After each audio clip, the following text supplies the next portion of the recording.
તો દ્વારકાના જામ ખંભાળિયામાં યુરિયા ખાતર લેવા માટે લાંબી લાઈનો લાગી છે। પોતાના ખેતરનું કામ છોડીને ખેડૂતો સવારથી ખાતર લેવા માટે ઉભા રહ્યા।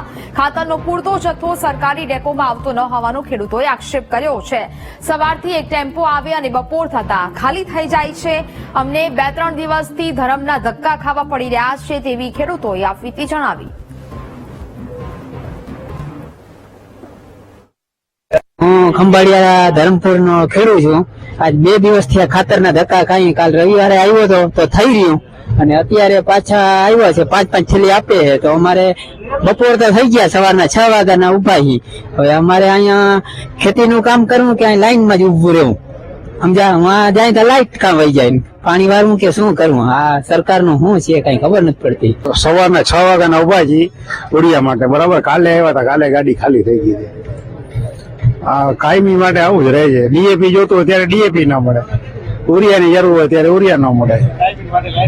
લાઈનમાં જ ઉભવાનું છે 3 મહિને એકવાર ઉભવાનું લાઈનમાં ગમે ની આધાર કાર્ડ ને ચૂંટણી કાઢવાનું ગમે એમાં।